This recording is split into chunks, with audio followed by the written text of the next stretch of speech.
Hey, this is Ken for the Information Nation. I'm bringing you more stuff. That's right, more stuff.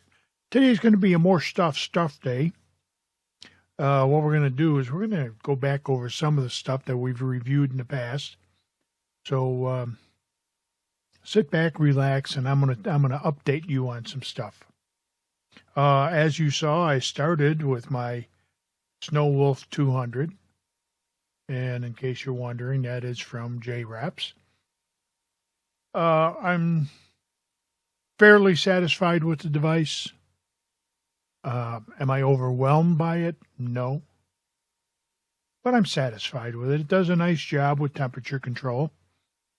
Does what it's supposed to do. Takes two 18650 batteries, and it works. And it works quite well.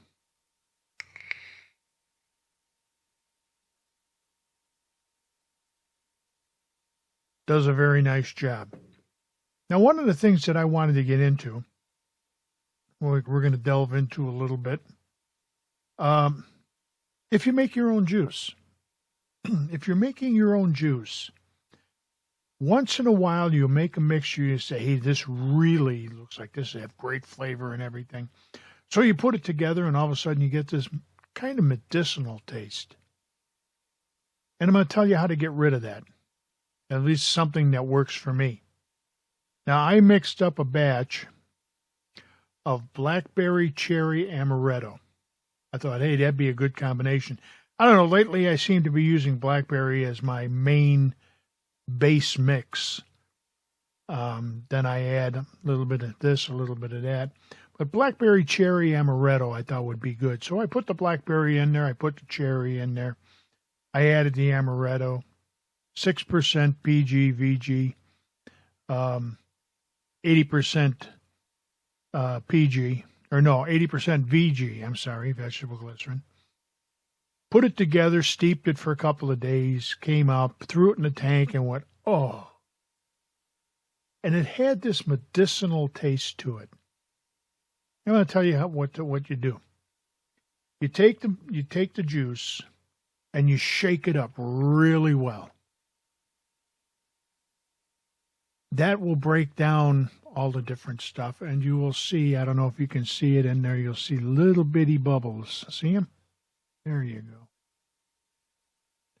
And what you do, uncap it, and I leave this thing uncapped for like 2 days. Every now and then, screwing the cap back on, shaking it up, take the cap back off and let it steep. And as the bubbles rise to the surface, they pull that medicinal taste out of it, and it vents out.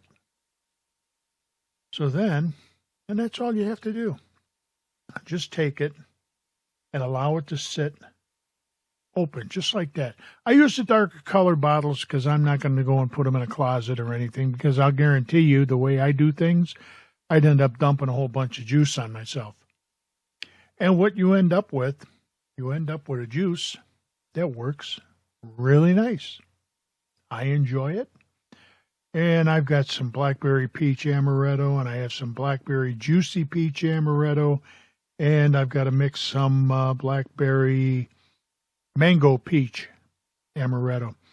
Those seem to be the three go-to flavors that I'm using right now that I'm mixing by myself. I don't go out and buy it. Sometimes I do, sometimes I don't. You know, it depends if they got a good sale going on, and it happens to be a juice that I like from a vendor that I like. I'll go out there and buy it. So just a little tip on making your own stuff. If you still have a problem with it, don't vape it. Just dump it out. If you're mixing your own, it doesn't cost you. What are you throwing out $1.25 worth of stuff in a little bit of your time? You're better off coming up with a flavor that you like than vaping something you don't like.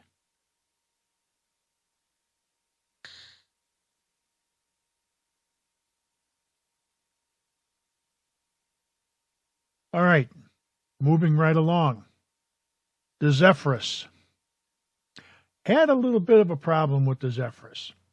Thought I'd bring you up to speed on that.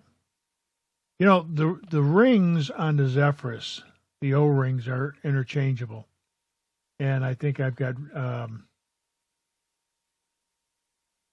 black, white, and blue, or black, white, and red, or whatever it is. Anyhow, I had the black ones in here. And I was vaping on it, getting a decent vape. But the thing was, every time I unscrewed it, right around the 510 connection, I'd have all of these. It looked like juice. I thought, well, maybe it's condensation. So I was going to bed one night, and I finished vaping. I still had almost a full tank of juice in there, and I set it down, turned it off, set it down. And I got up in the morning, and I had it on my Sigelli. And I wake up in the morning, and there's juice all pooled here and running down the side. And the tank was starting. I went, what the heck? And what had happened? What had happened? I didn't have the O-rings in properly. It was totally my fault. Totally my fault. But I just didn't have the O-rings sitting in there properly. Once I took the black O-rings out, I put the white O-rings in there, made sure they were seated properly, and it's been vaping fine ever since. So just a little something, if it starts leaking on you, something to look at. And just so you know, it might be something that you did. It wasn't a case of me. I had put the O-rings in there, and I had them in there improperly. Now we're going to get to another item. Vapor Flask. The Vapor Flask by Gecko. These people have pissed me off to no end. And I'm going to tell you why. I paid $75 for this thing. And not one of this has got a spring-loaded 510 in here, and not one of my atomizers fits. Oh, they'll work on here if I leave it with a gap. Take a look at this picture. You see the gap? You see the gap in there? And that leaves my Addy rocking and rolling on top of this thing. So I contacted Given, and I said, hey, Given, this thing ain't working right. It's not allowing my atomizers to sit flush. They have to sit up. He said, well, maybe it's just your atomizer. Okay. So I went and I took every atomizer that I had, and this chip would not read them if they were all the way down flush. I had to back them all up about the same amount. They were sitting up a little bit, like you saw in the photograph. So I wrote them back. I said, hey, I've tried it on 7 or 8 different Addies, and it's the same thing with every one of them. This is a flawed product. Now, I'm not saying they're all bad. Every now and then something gets by QC, and I understand that. I was in manufacturing for years, so I understand that. What pissed me off, I get no response. No response whatsoever. Now, there are other people out there that are pushing this thing by Gecko. Oh, what a great guy Given is. He's an asshole. I'll put it to you plain and simple. He's an asshole. If he can't take the time to sit down and say, okay, let me send you another one, or, whatever. I'm not paying the shipping to ship this all the way back to China. He can stuff that up his chocolate whiz-wang. And I'm going to tell you something else. This one right here, this Vapor Flask right here is made by King Zen. They are also out of China. You get them at GearBest. This one cost me $75. This one cost me $45, and the shipping was free. It has an adjustable 510 rather than a spring-loaded 510. You want to know something? Once you've got it adjusted, it works flawlessly. So my suggestion to you, if you want a Vapor Flask, they both use 18650 batteries. You want something that works, excuse me. and it works well. And it's a little bit of a task adjusting the 510 in there. You can see there's a screw head in there, and you just raise it and lower it, just adjust it, take your time until your Addy sits flat and you've got full contact on here, and vape to your heart's content. You will be happier with this than you will be with this. Now, I waited for a month for a response from Given, or whatever his name is.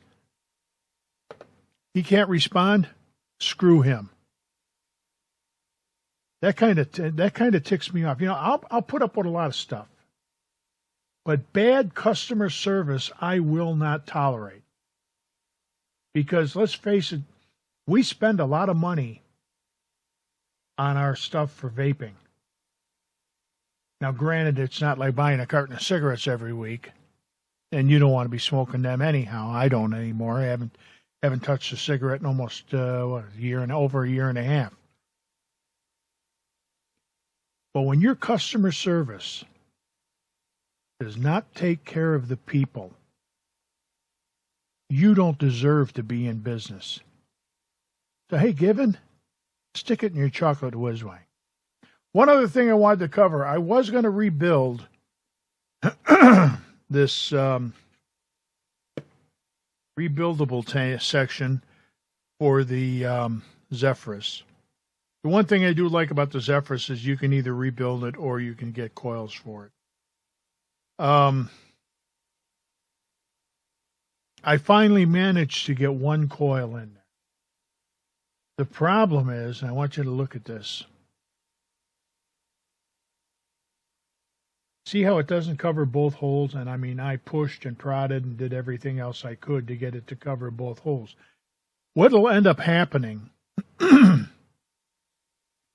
is if this is wicked and that wick is covering this hole in any way, it's going to make a channel for the juice and this thing will leak. I'm still working on trying to get this thing built right. And if I ever do, I'll give you another video on it. I don't understand why they keep coming out with these dual coil rebuild decks. If you're going to do something, I'll tell you what you do.